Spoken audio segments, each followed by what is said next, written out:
Hello hello. शुरू करें। पिछले क्लास में चला हम आपको वर्क के बारे में बताए थे, याद है? वर्क के बारे में हमने आपको कहा था कि W बराबर होता है FS cos थीटा, याद है?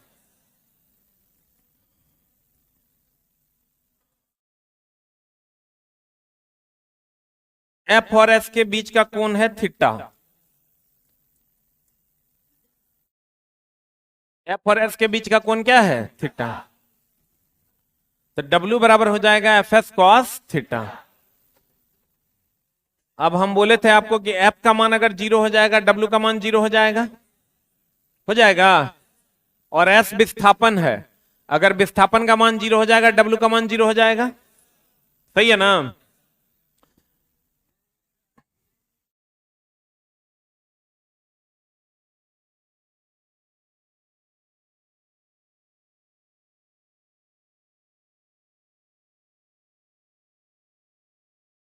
अरे उसको रखो वहां, जहां से उठाए वहीं रखो। यहाँ इतना सीट है, थोड़ा दिखता नहीं है? ये पूरा ये रो खाली करो। चलो तुम इधर चलो, वहां वोल छिल रहा है। चल, 100 जूता मारेंगे अभी। चल तुम ही निकलो रे, तुम ही निकलो। नहीं सुन रहा है? इस साइड आके बैठो। चोर चौहार से। अरे उधर किसको?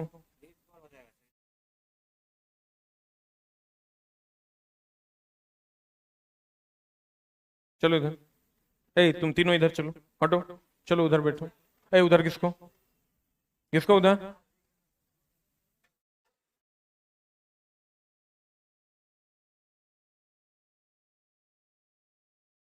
चलो पीछे चलो। तुम भी निकलो रे, तुम निकलो। चोरवा सब कहीं का।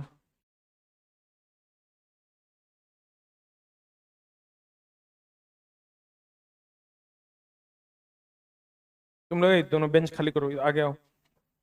इस पे आके बैठो। चलो इधर, ये बेंच पे बैठो। चलो चलो किसको?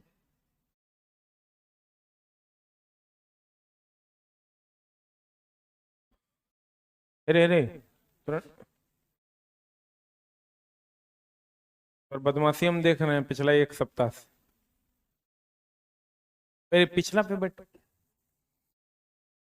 आजकल मेरा ब्लड प्रेशर बहुत हाई रहता है, तो एक आध को खून हो जाएगा, हमारा नहीं कहना। देखो, बल का मान अगर 0 होगा तो W का मान क्या होगा? 0। अब विस्थापन 0 होगा तो W का मान क्या होगा? और थोड़ा थोड़ा घिसको न, गिर जाएगी वो। खा खा के सब मोटा के चतर गई है। विस्थापन का मान 0 होगा तो बल का मान कितना हो जाएगा? 0। और थीटा का मान 90 डिग्री हो जाएगा तो बल का कार्य का मान क्या हो जाएगा? 0। सही है? अब चला देखो, कहते हैं इसी पर हमने आपको कहा था कि कार्य एक अदिश राशि है। कार्य क्या है? किसी दीवार पर धक्का लगाएंगे तो लगने वाला कार्य,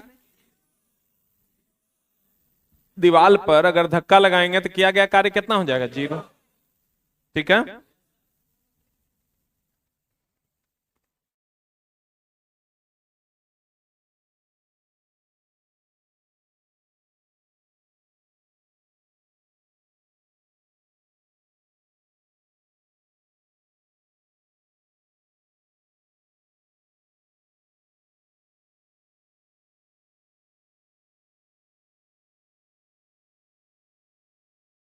यहां तक बच्चों हमने पिछली क्लास में पढ़ा था। ठीक है? अब एक बात बताइए कि नए प्रकार के प्रश्न में थीटा अगर एग्जैक्ट 90 डिग्री ना हो तो उसे 0 नहीं माना जाता है। जैसे अगर मान लीजिए एक आदमी, W बराबर क्या होता है चला? FS cos theta. W बराबर क्या होगा? FS cos theta. Any doubt? अब चला हमको ये बताइए कि अगर आप चल रहे हैं, हाँ जी, फॉर्मूला है वो फिक्स है। फॉर्मूला पे आप ये नहीं कह सकते कि यही क्यों लेते हैं। जितना भी फॉर्मूला है वो सब क्या है, फिक्स है। काइनेटिक एनर्जी बराबर हाफ एम वी स्क्वायर, तो फिक्स है, वो प्रूव्ड है। डॉट प्रोडक्ट होता है इसलिए कॉस्ट लेते हैं, बट उसको हम लोग लेटर ऑन डिस्कस करेंगे। अगर किसी वस्तु में हमने कहा कि अगर एग्जैक्ट 0 नहीं हो तो उसको 0 नहीं मान, एग्जैक्ट 90 नहीं हो तो 90 नहीं मानेंगे। फॉर एग्जाम्पल, अगर कोई व्यक्ति, ठीक है, पार्क में किताब लेकर पढ़ रहा है, पार्क में बैठकर किताब लेकर पढ़ रहा है, तो विस्थापन होगा उसका। आपको कहेगा किस स्थिति में कार्य 0 होगा। ना ना मुन्ना ना, किस स्थिति में कार्य 0 होगा। अरे रुक जाए यार, किस स्थिति में बार बार कहते हैं, चला हड़बड़ाना नहीं है, हड़बड़ाओगे तो गड़बड़ हो जाएगा। कोई भी क्वेश्चन का कुछ भी आंसर हो सकता है, वो डिपेंड करता है कि उसका ऑप्शन क्या है। ठीक है, किस स्थिति में कार्य 0 होगा, 0 होगा। पहला कंडीशन होगा कि एक व्यक्ति या एक कूली बोझा लेकर जा रहा है, बोझा लेकर जा रहा है। दूसरा ऑप्शन होगा, एक कूली बोझा लेकर जा रहा है, and the second option is एक व्यक्ति पार्क में बैठकर किताब पढ़ रहा है।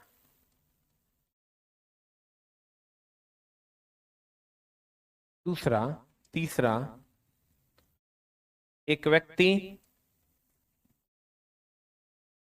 क्रिकेट खेल रहा है।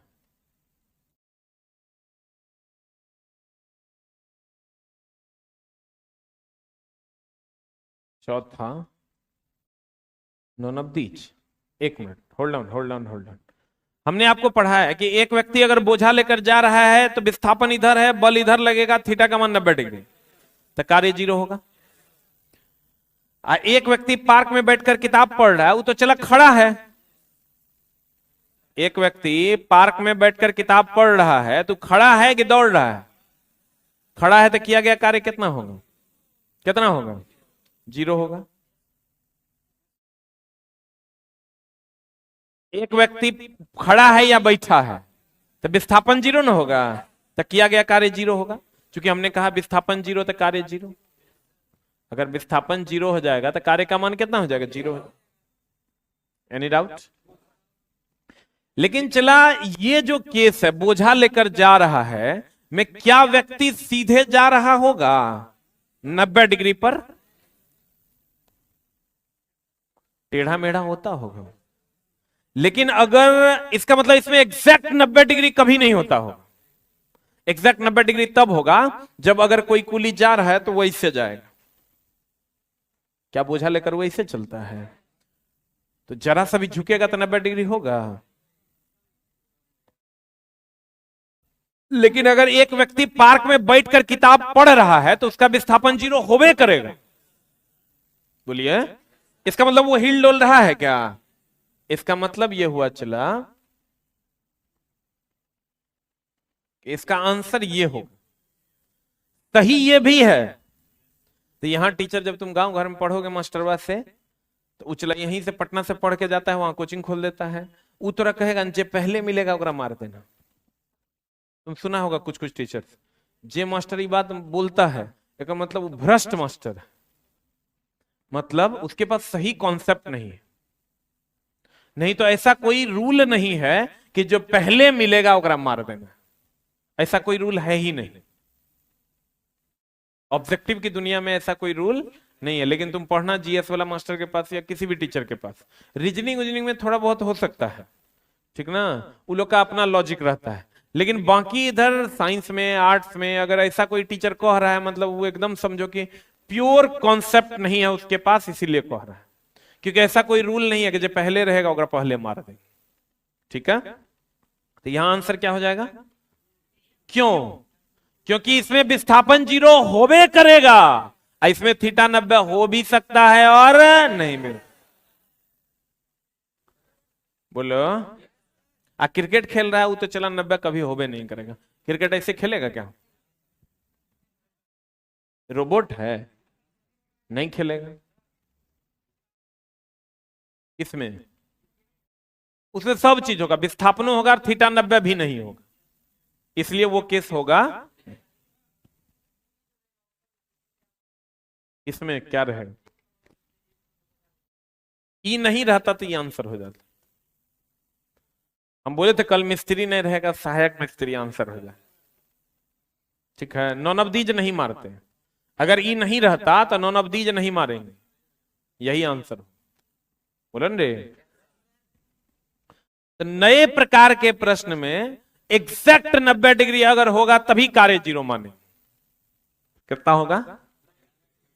कहता है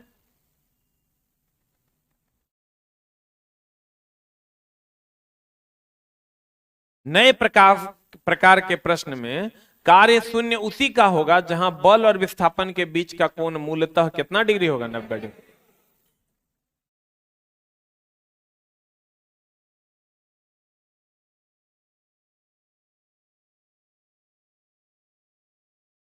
चला आपको हम बताए हैं W बराबर क्या होता है फॉर्मूला। अगर चला थीटा का मान नहीं पता रहे ना तो FS लगाएंगे, थीटा को 0 डिग्री मान लेंगे। थीटा को क्या मान लेंगे? 0। अगर थीटा का मान नहीं पता रहेगा तो W बराबर क्या लगा देंगे? FS।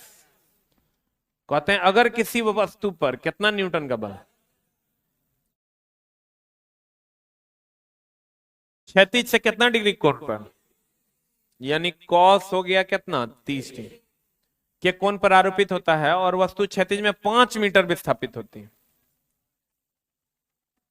तो किया गया कार्य का मान 5 मीटर में विस्थापन है, तो किया गया कार्य क्या होगा? कितना हो जाएगा? कॉस 30 कितना? कॉस 30 √3/2 ना, तो 10 पंचा 50, 25 √3।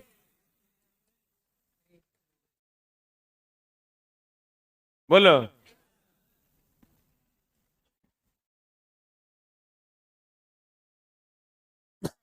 अब इस प्रश्न में देखो थीटा नहीं दिया हुआ है। अगर किसी वस्तु पर 10 न्यूटन का बल, तो EF हो गया, बोलो रे, और वह वस्तु बल की दिशा में कितना मीटर,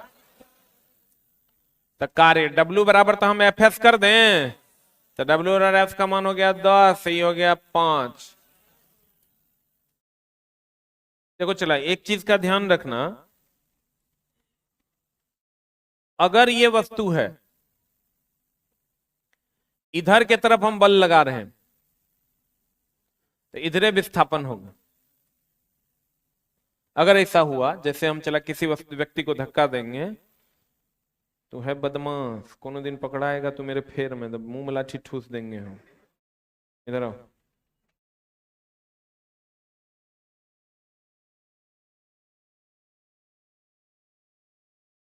घूमो इधर। क्या नाम है पापा का नाम?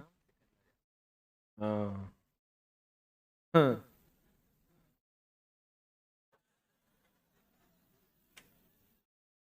अगर मान लो चला,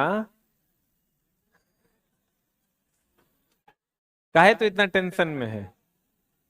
अभी देखो इसका हार्ट बीट जो है, बाप रे, बचेगा कि ना? अगर चला उधर,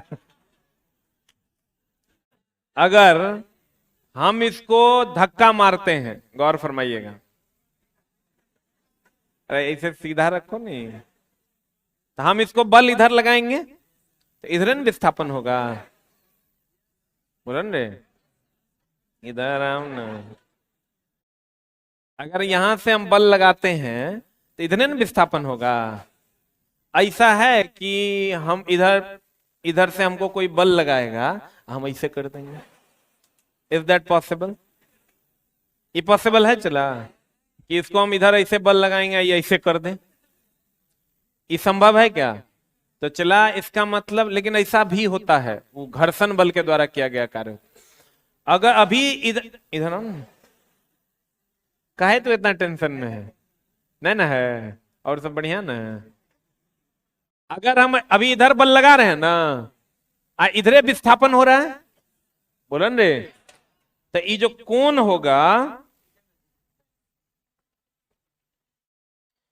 ये जो कोण होगा चला बल और विस्थापन के बीच का, ये 0 degree, theta is equal to 0 degree.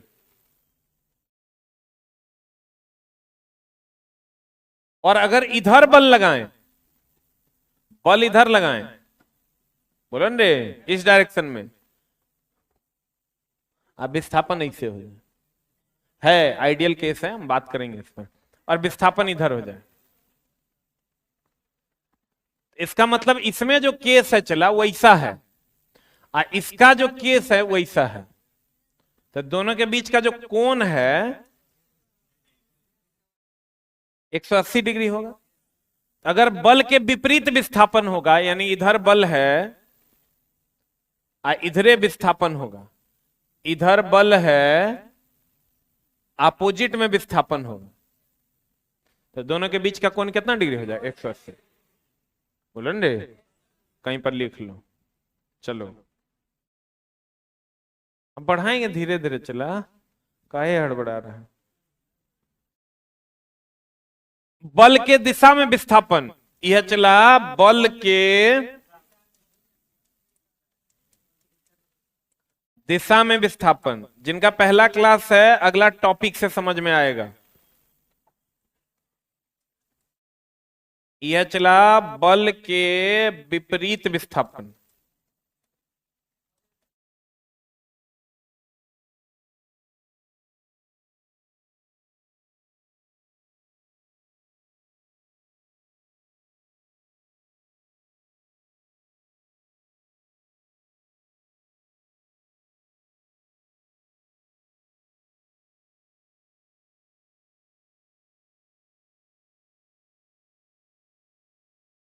हाँ चलेगा।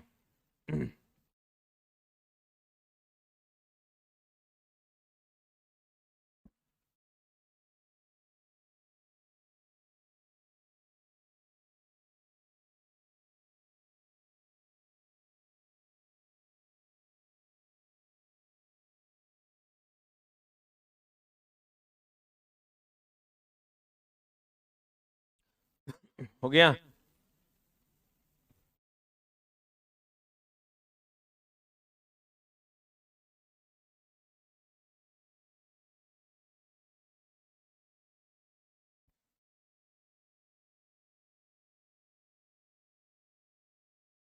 अरे हुआ?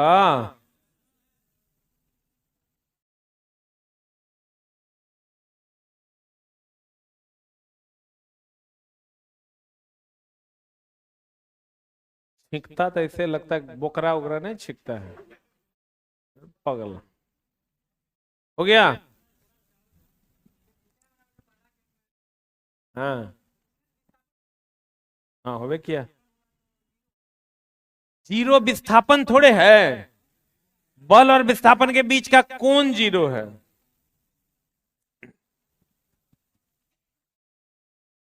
अब चला देखिए, अगला है चला ऊर्जा, ठीक ना? यहां से जो नए बच्चे हैं उनको समझ में आएगा।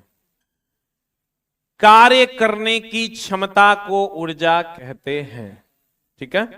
बड़ा सिंपल सा डिफिनेशन है, वेल नोन है आपके लिए, 1956 से आप पढ़ते आ रहे हैं इस बात को।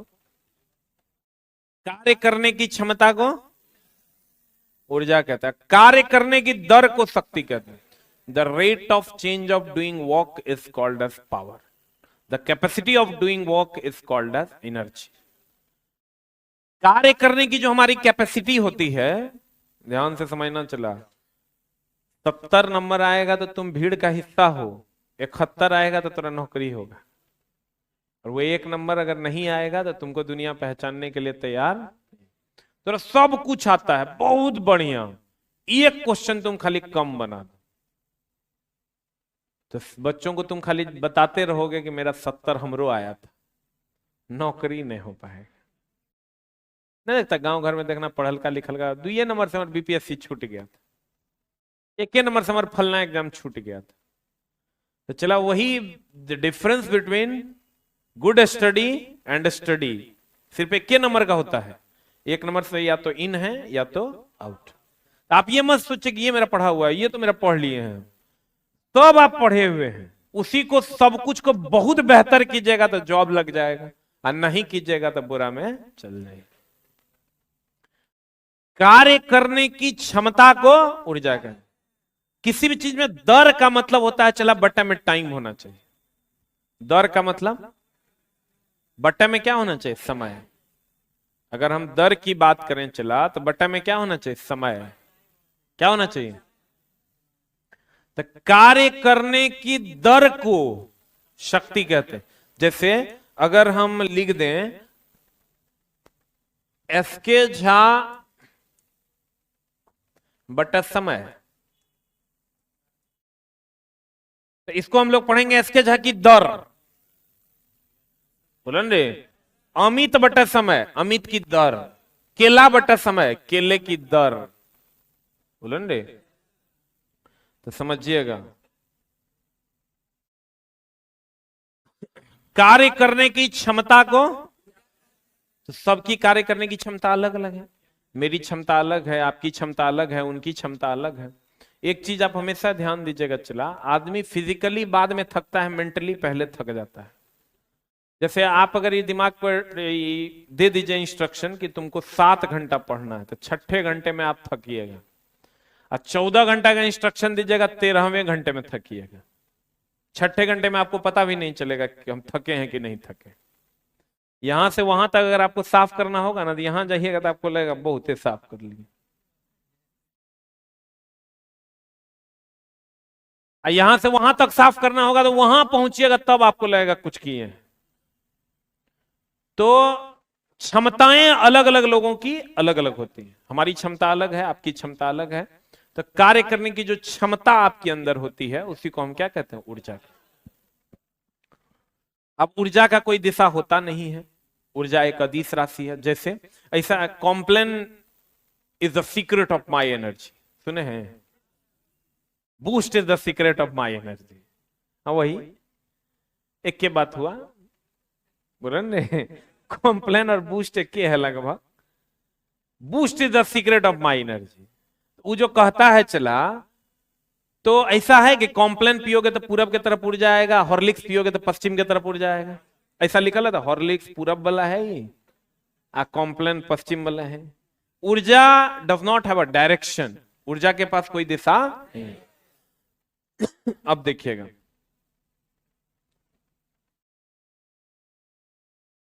ऊर्जा कार्य करने की क्षमता को, अब ऊर्जा किसी भी प्रकार की हो, चाहे वो अब चला अलग अलग प्रकार की ऊर्जाएं हैं। जैसे सूर्य में भी किसी भी चीज से आपको कार्य करने की क्षमता आ जाती है, वो ऊर्जा है। जैसे हमने कहा कि आप लिखिए और आप लिखने लगे, तो ध्वनि भी एक प्रकार की ऊर्जा है, क्योंकि ध्वनि के माध्यम से ही ना आप में कार्य करने की क्षमता आई। आप चला, आपका पैर हाथ काम नहीं कर रहा था और आप हीट ले लिए, उष्मा ले लिए, उससे आपका पैर हाथ काम करने लगा, आप में कार्य करने की क्षमता आ गई। तो उष्मा is one type of energy. उष्मा एक प्रकार की क्या है? ऊर्जा। जिस चीज से आप में कार्य करने की क्षमता आ जाए वो क्या है? ऊर्जा। अब चला, जितने भी प्रकार की ऊर्जा है सब ऊर्जा अलग अलग है। जैसे सूर्य के प्रकाश से ऊर्जा आएगा सौर ऊर्जा, बोलन रे।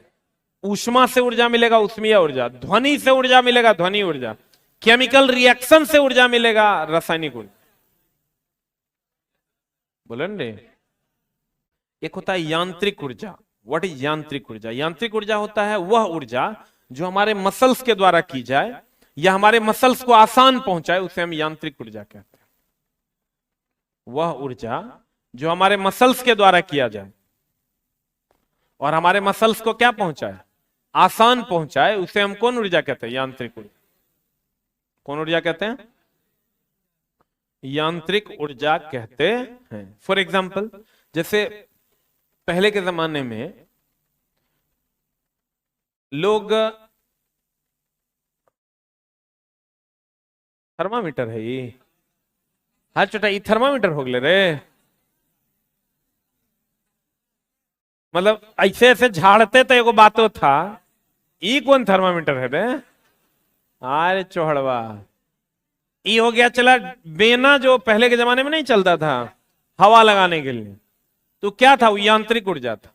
उसके बाद पंखा आया जो ये हमारे मसल्स के द्वारा होता था, और ये हमारे मसल्स को आसान पहुंचाता है, ये यांत्रिक ऊर्जा है। जैसे गाड़ी चलता है तो गाड़ी का जो टायर घूमता है ना, वो यांत्रिक ऊर्जा है। गाड़ी का जो टायर घूमता है वो कौन ऊर्जा है? यांत्रिक। क्लियर है? पंखा चलता है, कौन ऊर्जा? इसमें विद्युत ऊर्जा देते हैं, यांत्रिक ऊर्जा मिलता है। बोलन रे, विद्युत ऊर्जा देते हैं कि नहीं? आई घूमता है तो वो यांत्रिक ऊर्जा। बोलवे नहीं करेगा। हम अपने अंदर रासायनिक ऊर्जा देते हैं, हम चल रहे हैं तो ये यांत्रिक ऊर्जा है। बोलन रे। तो अलग अलग प्रकार की ऊर्जाएं, सौर ऊर्जा है, यांत्रिक ऊर्जा है, गतिज ऊर्जा है, स्थिति के कारण भी ऊर्जा। जैसे अभी हम चला, ये अगर हम अपना मोबाइल इसके ऊपर गिरा दें, गिरा दे रहे हैं, कहता हम तो पकड़िए लेंगे। अगर मान लो हम अपना मोबाइल गिरा देते हैं,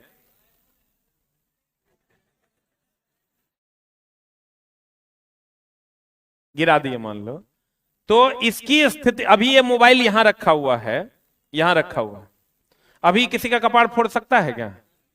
लेकिन चला अगर हम यहां रखें और यहां से गिरा देता, कपाड़ फोड़ देगा, मोबाइलो फूटेगा। कुछ ना कुछ तो ये कार्य करने की क्षमता इसमें आ ना जाएगी। इसका मतलब इसकी स्थिति के कारण इसमें कार्य करने की क्षमता है।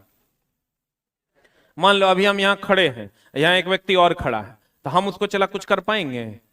मेरे में कार्य करने की क्षमता नहीं है। लेकिन अगर चला हम दौड़ रहे बहुत तेजी से दौड़ते हुए आ रहे हैं, एगो पतरका दुबरका आदमी यहाँ खड़ा हो, मां कसम उड़ा देंगे? नहीं उड़ा देंगे। इसका मतलब मेरे गति के कारण मेरे में कार्य करने की क्षमता आ गई, इसको गतिज ऊर्जा कहेंगे। स्थिति के कारण कार्य करने की क्षमता आएगी, स्थितिज ऊर्जा। सूर्य के प्रकाश के कारण कार्य करने की क्षमता आएगी, सौर ऊर्जा। ऊष्मा के कारण कार्य करने की क्षमता आएगी, ऊष्मीय ऊर्जा। चलते घूमने के कारण कार्य करने की क्षमता है, यांत्रिक ऊर्जा। बोलो ने,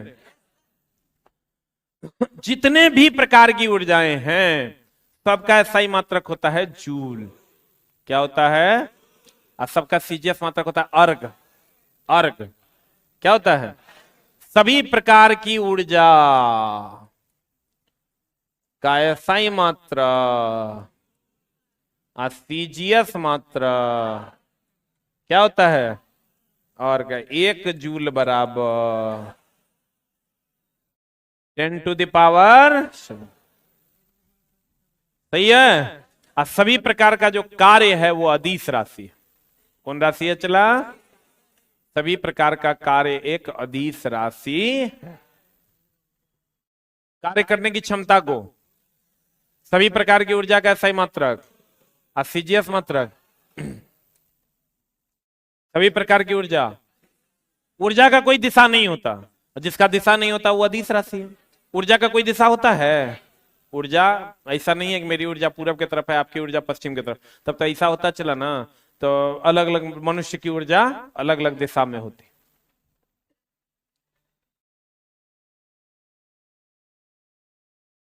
ऊर्जा के विभिन्न प्रकार हैं।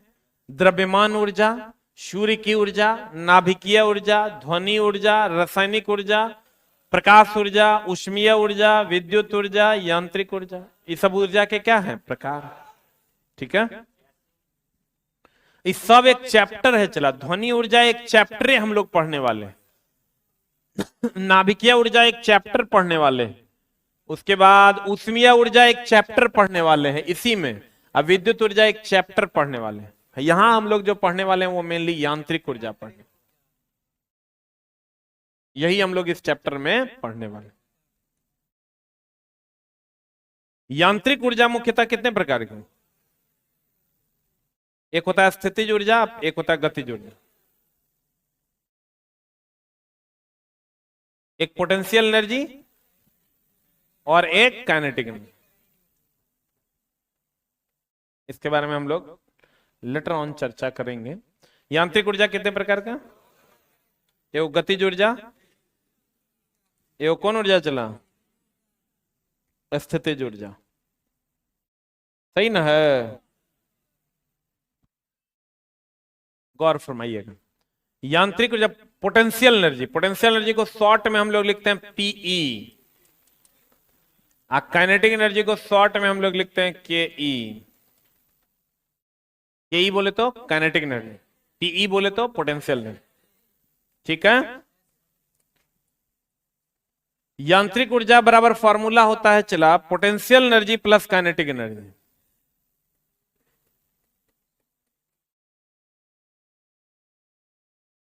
पोटेंशियल एनर्जी प्लस क्या? Kinetic energy. ठीक है। गतिज ऊर्जा प्लस स्थितिज ऊर्जा बराबर कौन ऊर्जा? यांत्रिक। गतिज ऊर्जा प्लस स्थितिज ऊर्जा बराबर कौन ऊर्जा चला? यांत्रिक ऊर्जा। इस पर हम लोग अलग से बात करेंगे। अब आते हैं चला गति। हम बोले थे किसी वस्तु में कार्य करने की क्षमता को क्या कहते हैं? ऊर्जा ना। कहते हैं किसी वस्तु में गति के कारण जो कार्य करने की क्षमता आएगी तो गतिज ऊर्जा। किसी वस्तु की स्थिति के कारण जो कार्य करने की क्षमता आएगी, अभी स्थिति है इसकी, इसके कारण इसमें कार्य करने की क्षमता है, अगर कपाड़ फोड़ देगा। बोलन रे। किसी वस्तु में गति है, उसके कारण जो कार्य करने की क्षमता है, किसी को उड़ा देंगे, गतिज ऊर्जा। बोलन रे। Any doubt? कहते हैं अगर m द्रव्यमान का कोई पिंड है, कौन द्रव्यमान का, अब v वेग से गतिशील है, तो गतिज ऊर्जा का जो फॉर्मूला होगा वो हो जाएगा half M V square. Kinetic energy बराबर हो जाएगा हाफ एम वी स्क्वायर। सही है? काइनेटिक एनर्जी बराबर हाफ एम वी। आप कहेगा ये फॉर्मूला कहां से लाए आप? आपके मन में चल रहा होगा ये बात। चल रहा है ना? नया नया जब भी मेरे क्लास में आता है ना पढ़ने, अगर मन में ये बात चलता है, उसको जैसे फॉर्मूला लिखेंगे ना ओकरा खुजली होगा ये आया कहां से। तो चला ई तो 10th 11th 12th नहीं है कि यहाँ फॉर्मूला का प्रूफ पूछा जाता है। यहाँ अगर टीचर ने कह दिया कि sin 2 थीटा बराबर 2 sin theta into cos theta होता है मतलब होता है, ओकर प्रूफ यहाँ पढ़ने की आवश्यकता नहीं है। क्यों नहीं है? अब कहिए क्यों नहीं है? पैसा दिए पढ़ेंगे हम। इसलिए चला क्योंकि ये पूछा नहीं जाता है, ये ऑब्जेक्टिव एग्जाम की तैयारी है। यहाँ सब्जेक्टिव एग्जाम्स नहीं होते कि आपको प्रूफ करके पूछा जाएगा कि इसको प्रूफ कीजिए तब बताइए, ऐसा कोई सीन नहीं है। तो आपको फॉर्मूला डायरेक्ट याद रखना है कि काइनेटिक एनर्जी बराबर हाफ एम वी स्क्वायर होता है। ठीक है, गौर फरमाइएगा। आज सभी प्रकार की ऊर्जा का ऐसा ही मात्रक जूल, सभी प्रकार की ऊर्जा का ऐसा ही मात्रक क्या कहते हैं? गतिज ऊर्जा। गति करने वाली वस्तु में कौन ऊर्जा होती है?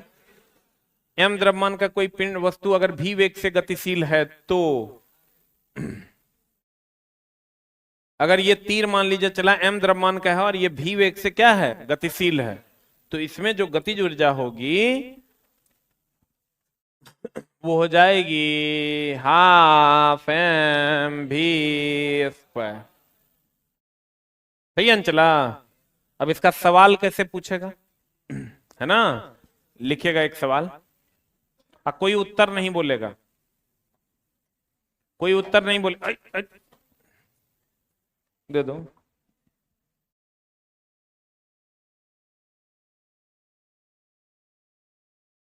लिखा है?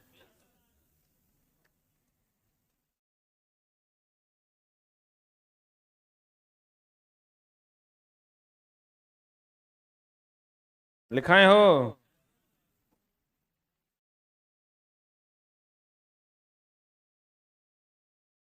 लिखिएगा। अगर किसी वस्तु के वेग को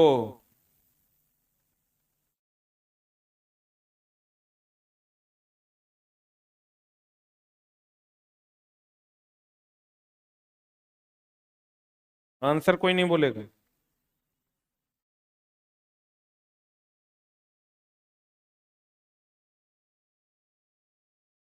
अगर किसी वस्तु के वेग को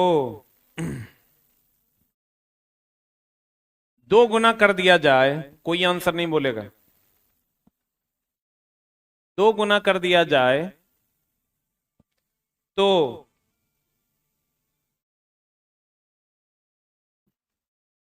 उसकी गतिज ऊर्जा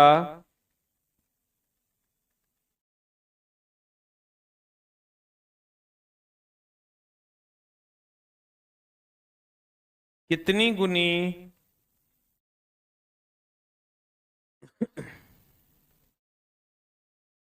कितनी गुनी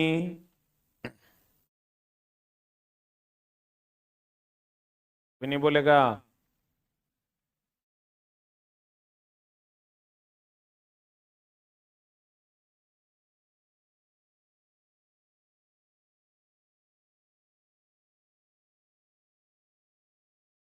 बढ़ जाएगी, कोई नहीं बोलेगा।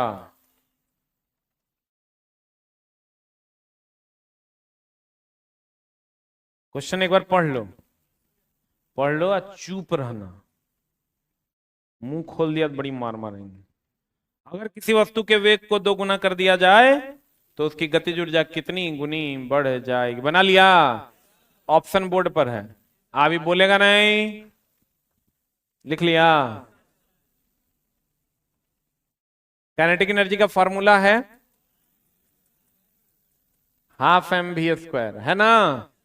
तो काइनेटिक एनर्जी नया जो हो जाएगा हाफ इंटू एम इंटू दुगुना है ना, चला टू भी का होल स्क्वायर। तो काइनेटिक एनर्जी नया हो जाएगा, दो दूनी चार बाहर आएगा, हाफ एम वी स्क्वायर होगा रे। 4 into half M V square, इसको समीकरण 1 मान लो। 4 इंटू के ई हो जाएगा। बोलो बोलो रे। हम सॉल्यूशन भी कर दिए हैं, कर दिए। अब कितने लोग 4 नंबर के फेवर में हैं? 4 नंबर। अरे पगला, नहाता नहीं है क्या रे? 3 नंबर। अरे पागल, साफ उत्तर प्रदेश जाना है कि तुरा भेज दें? कितना लोग 2 नंबर के फेवर में है? कितना लोग 1 नंबर के फेवर में है? The right answer is 2 number.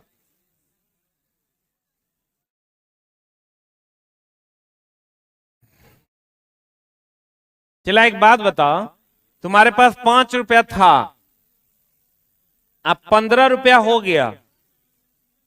रे कितना था? 5 रुपया था और 15 रुपया हो गया, तो हो गया चला 3 गुना न रे, क्योंकि 15 टका न बढ़ा। बढ़ गया कितना? 15 टका। अरे बढ़ गया कितना? 5 टका पहले से था, 10 टका हो गया, 20 टका हो गया। अरे रुक जाए यार, तुम्हारे पास चला 5 टका था,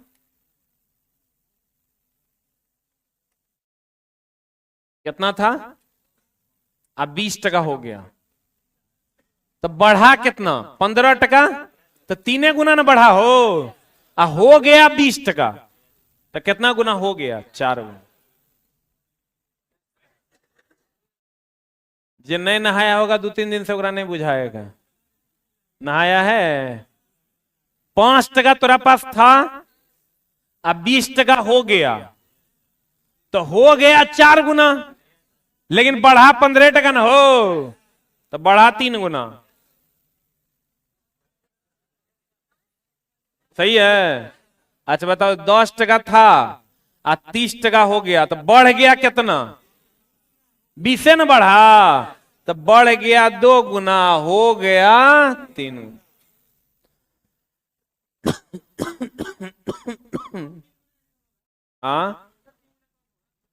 जब बढ़ गया कहेगा, जब हो गया कहेगा, तब 4 गुना हो। आज बताओ, ये अगर तिगुना कर देगा वेग को, तो कितना गुना बढ़ जाएगा? तो 3 तिया 9 होगा, तो बढ़ जाएगा 8 गुना न हो। बोलन रे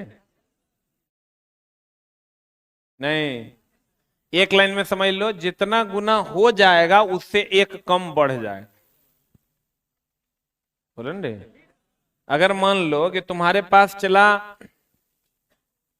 10 टका था और 70 टका हो गया, कितना बढ़ा? बढ़ा कितना? 60 टका ना। तो बढ़ गया 6 गुना आ हो गया 7 गुना। यही 1 नंबर का डिफरेंस है जो तुमको क्रिएट करना है, तब चला पंचवर्षीय में नहीं फंसोगे। आना तो पते नहीं चलेगा रिजल्ट हो का ही नहीं रहा। सब कुछ हो जाएगा, मेंसो हो जाएगा, फिजिकलो हो जाएगा, मेडिकलो हो जाएगा, फाइनल लिस्ट आएगा ओकरा में तोहर नामे नहीं रहेगा। ओ हो पुदीना आ। मामला हो जाता गड़बड़, ठीक ना। ये चला, अगर मान लो 20 टका है, 100 टका हो गया, कै गुना हो गया?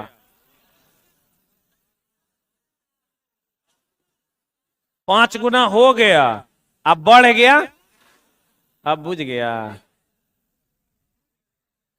पुदीना आ। बुझा रे? नहीं बुझा होगा। 10 टका है, अब 50 टका हो गया, कै गुना हो गया? आ कै गुना बढ़ गया? 4 गुना। दर्द हो रहा है।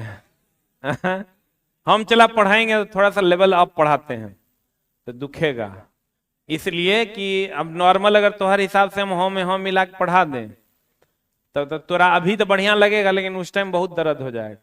क्योंकि अब जो साइंस का सिलेबस है चला, पहले यहां था,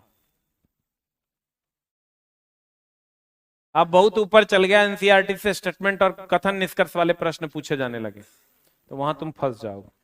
ठीक है, क्लियर है यहां तक?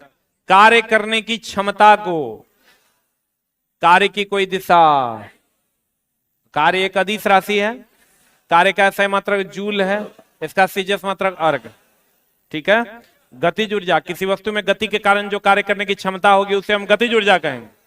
सत्य वचन की असत्य वचन?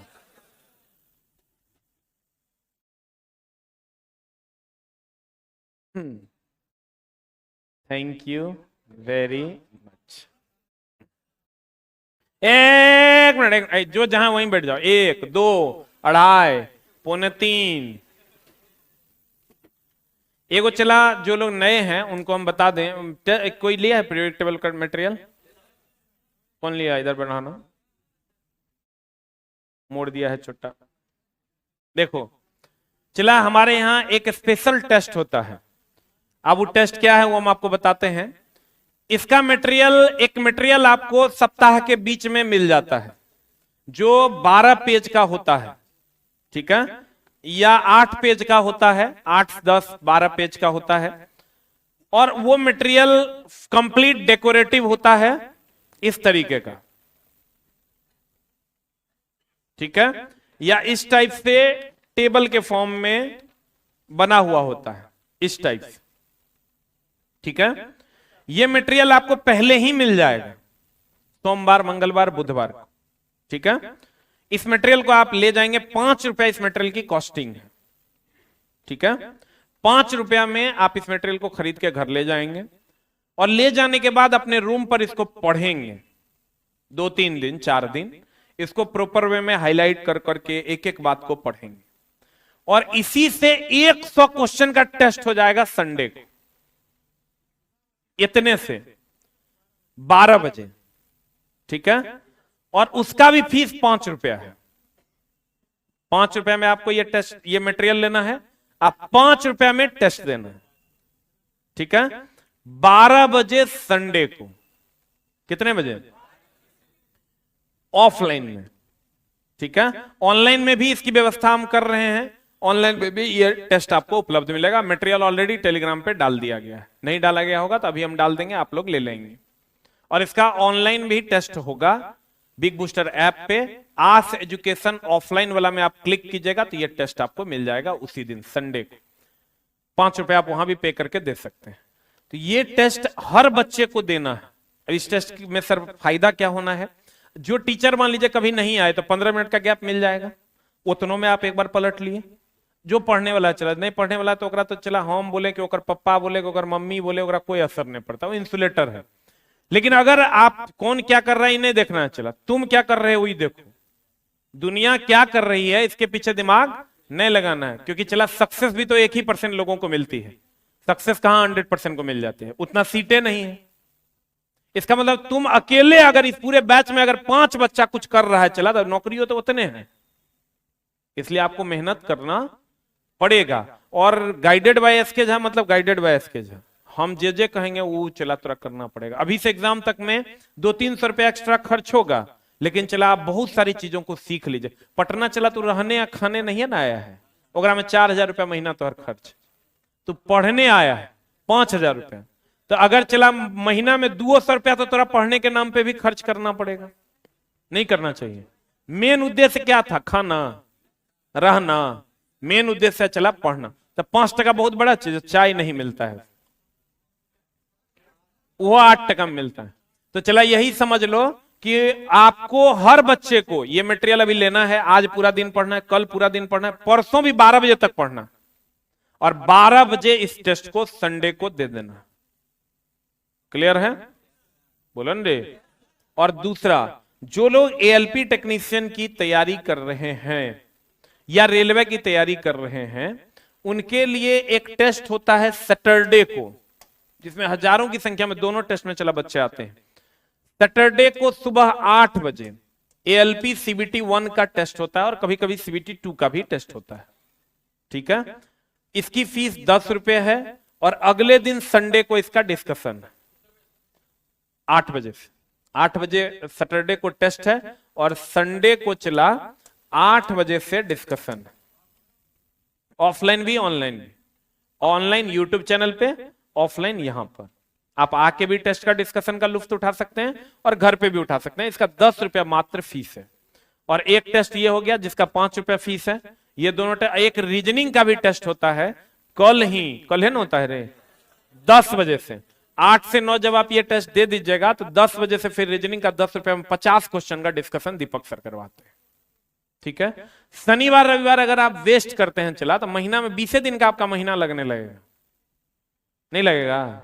हम बार बार बोलते हैं चला, दिमाग को जितना आप इंस्ट्रक्शन दीजिएगा उसी हिसाब से थकता भी है। बहुत सारे लोग होंगे चला जो शनिवार रविवार को उसको लगेगा यार पूरा सप्ताह क्लास किया, थक गए, तो थक गए चला, तो बाद में 1 नंबर से नहीं होगा तो मत बोलना कि झा सर के पास गए थे, बड़ा उम्मीद लगा का मामला गड़बड़ा गया, उसका हम जवाबदेही नहीं लेते हैं। लेकिन अगर चला आप मेरे हिसाब से आप रेगुलरली सारी चीजों में भाग लेते हैं तो हम इसकी जवाबदेही लेते हैं। अब तुमको चला लगता है ये 8 पेज का मटेरियल है, हमको लगता है 8 पेज के 13 पेज का मटेरियल, ठीक ना, 3 2 5 1 6 12-13 पेज का मटेरियल है, 5 रुपए बहुत ज्यादा है। चला इस मटेरियल को बनाने में भी लोग लगे हुए हैं, क्वेश्चन तुम्हारा बनेगा उसमें भी लोग लगे हुए हैं, सारी चीजों में पूरा सिस्टम लगा हुआ है। तो आपको लगता है कि सिर्फ जीरोक्स का जो पैसा है वही हम आपसे लेते हैं ताकि आप इसको कर सकें और पढ़ सकें, पैसा आपके मार्ग में बाधा ना बने।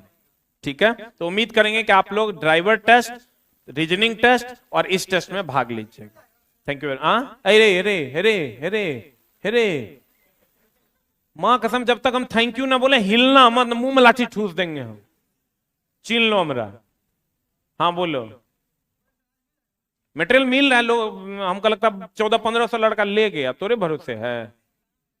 नीचे मिलता है, नीचे जाइएगा 5 रुपया दीजिएगा, चेंज लेके जाइएगा और ये मटेरियल आपको मिल जाएगा। और पूरा दिन आज पढ़िए, कल पढ़िए, ये हर सप्ताह होता है। हम हर सप्ताह अनाउंस नहीं भी करें तो आप नीचे जाके ये मटेरियल जब आएगा तो अपने पता चल जाएगा, वो दुगो लेता है सबको पता चल जाता है, लेके इसको। और ये सिर्फ हमारे यहाँ जो पढ़ते हैं उन्हीं के लिए अलाउड है, outsiders are not allowed, only foundation student are allowed in this test, चाहे वो मैथ फाउंडेशन में हो, रीजनिंग फाउंडेशन में, फुल फाउंडेशन में। ठीक है, थैंक यू वेरी मच। किसका है?